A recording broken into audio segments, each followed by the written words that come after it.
আজকে আমি রান্না করব লাউ শাকের পাতা দিয়ে ওটসের খিচুড়ি। এখানে প্রথমে আমি লাউ শাকটা ধুয়ে কুটে সুন্দর মতন বেছে নিয়েছি। এখন আমি দিয়ে দিব ওটস।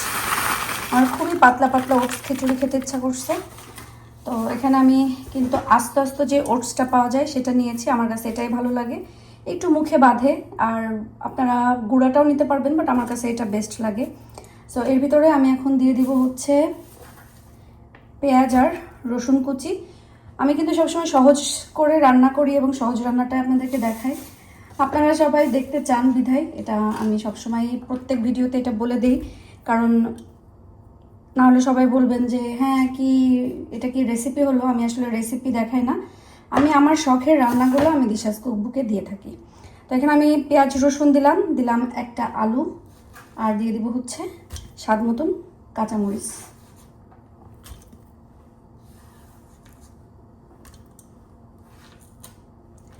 এর ভিতরে দিয়ে দেবো আমি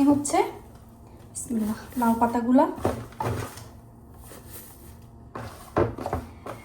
দেখতে খুবই সহজ এবং সাধারণ, কিন্তু খেতে কিন্তু অনেক মজা এবং অসাধারণ হবে। সো এখানে আমি সব কিছু দিয়েছি এক এক করে। এখন আমি মশলা তেল যা আছে সব কিছু দিব। প্রথমে দিব খুবই সামান্য পরিমাণের একটু ধনিয়া গুঁড়া, জাস্ট একটা ফ্লেভারের জন্য। এখন দিব খুবই সামান্য পরিমাণের জিরা গুঁড়া, আর দিব হলুদ গুঁড়া, আর একদম খুবই সামান্য পরিমাণে মরিচের গুঁড়া। এগুলো না দিলেও হয়, দিলে একটা আলাদা টেস্ট আসে। এখন দিব স্বাদ মতো লবণ। এখনই বেশি দিব না, পরে কিন্তু আমি আবার চেক করে লবণ যদি লাগে তখন লবণটা অ্যাড করব। এখন কি করব, আমি সবগুলো একসাথে সুন্দর করে মাখায় নিব। শাক, ওটস, মশলাপাতি যা যা দিয়েছি সব কিছু।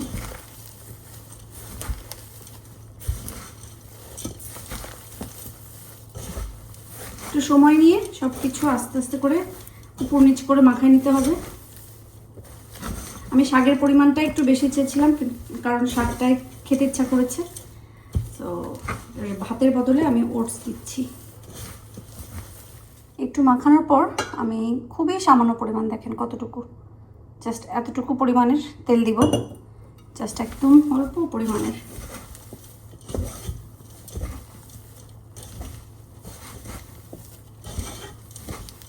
মাখানোটা দেখাচ্ছি কারণ দেখেন আমি কিন্তু মাখাতে মাখাতে লাউ পাতাগুলো অনেক সফট হয়ে আসছে। তো আপনাদের এইভাবেই মাখাতে হবে যেন ওটসের সাথে পেঁয়াজ রসুন মশলা যা আছে সব কিছুর সাথে লাউ শাকের পাতাটা একদম এরকম সফটভাবে মিশে যায়। আমি কিন্তু বেশ অনেকক্ষণ ধরে এরকম আলতো করে করে লাউ পাতাগুলো মিক্স করে নিচ্ছি।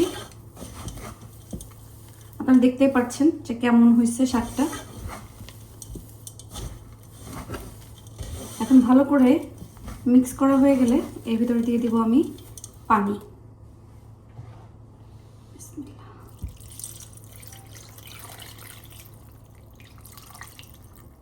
এখানে আমি 2 কাপ মতন পানি দিয়েছি। আমার যদি মনে হয় যে আরেকটু পানি অ্যাড করা লাগবে, সেক্ষেত্রে কিন্তু আমি আরেকটু পানি অ্যাড করে দিব।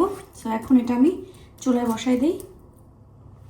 আমার কাছে মনে হলো যে আরেকটু পানি অ্যাড করতে হবে, কারণ আমি যেহেতু একদম সফট খিচুড়ি চাচ্ছি, সেক্ষেত্রে আরেকটু পানি অ্যাড করতে হবে।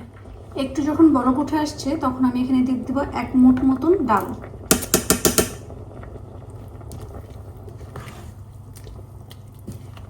বেশি না, জাস্ট 1 মুঠ। 1 মুঠের বেশি দেওয়া যাবে না যদি আপনি ডায়েটের জন্য খান আর কি। মানে যদি মনে করেন যে না আপনি একটু হেলদি খেতে চাচ্ছেন আপনার ওজন কমানোর জন্য, সেই ক্ষেত্রে আমি বলবো যে আপনারা ডাল ব্যবহার না করাই ভালো। তারপরেও যখন ইচ্ছা হবে সপ্তাহে 1 দিন বা 2 সপ্তাহ পরে 1 দিন আপনারা কিন্তু এরকম একটা খিচুড়ির ভিতরে ডাল দিয়ে খেতে পারেন। ডাল বেশি না খাওয়াই ভালো ডায়েটের জন্য। আমার সমস্যা হয়, আমি যেভাবে ট্রাই করেছি আমি আপনাদেরকে সেটাই দেখাচ্ছি। অনেকের হয়তো বা ডালে প্রবলেম হবে না, অনেকের ডায়েটিশিয়ান আছে, অনেকের অনেক ভাবে জানা আছে, সবার জন্য না। বাট আমার কাছে মনে হয়েছে ডালটা আমার জন্য হেলদি না, দ্যাটস ওয়াই আমি ডালটা খুব বেশি একটা খাওয়া দাওয়া করি নাই। এটা রান্না করার সময় কিন্তু ঢেকে দেওয়া যাবে না। আমি ঢেকে দেই না, কারণ তাহলে পাতার রঙটা নষ্ট হয়ে যায়। কারণ খাওয়াটা আসলে খাবারের সৌন্দর্য থেকেই আসে। খাবার যদি সুন্দর না হয় খেতেও কিন্তু অত বেশি আগ্রহ লাগবে না। তো আমার কাছে মনে হয় যে খাবারের রং, খাবারের চেহারাটা সুন্দর হওয়া অনেক বেশি ইম্পর্টেন্ট, তাহলে কিন্তু খাওয়ার রুচিটা এমনি এমনিই আসবে, আপনি যে কোনো খাবার খান না কেন। তো আমার এটা আমি একদম ঢেকে দেইনি, এটা আমি একটু লবণ চেক করেছিলাম, আমার একটু লবণ লেগেছে, আমি লবণ অ্যাড করেছি। এখন এটা আমি এইভাবেই কিছু সময় রান্না করে নিব। এখন এখানে আমি দেশ থেকে আনা একদম খাঁটি গাওয়া ঘিটা দেব, দেখতেই পাচ্ছেন।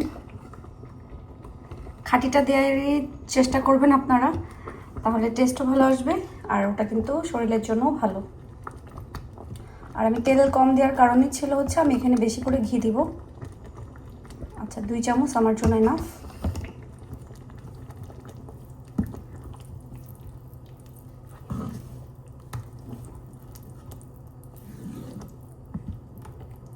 রাতে যখন ডায়েট করবেন তখন কিন্তু আপনার জন্য ঘির ফ্যাটটা অনেক বেশি কাজে দিবে।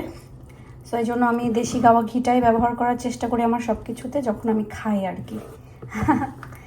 ওকে, সো আমার খিচুড়িটা প্রায় হয়ে আসছে। এখন আমি কি করব, কয়েকটা কাঁচামরিচ অ্যাড করব, একটা সুন্দর ফ্লেভার আসবে। রান্না শেষ হয়ে গেল। লাউ পাতা দিয়ে ওটসের খিচুড়ি, যেটা খেতে অনেক বেশি মজা লাগবে। আমি তো এখন পুরো এক বাটি নিয়ে বসে বসে মজা করে খাবো। আপনারাও ট্রাই করবেন, আশা করি আপনাদের কাছে ভালো লাগবে। আর আমার এই সহজ রান্না যদি ভালো লাগে আমার ইউটিউব চ্যানেলটা সাবস্ক্রাইব করে দেবেন, দিশাস কুকবুকটা, আর কমেন্ট করে জানাবেন কেমন লাগলো।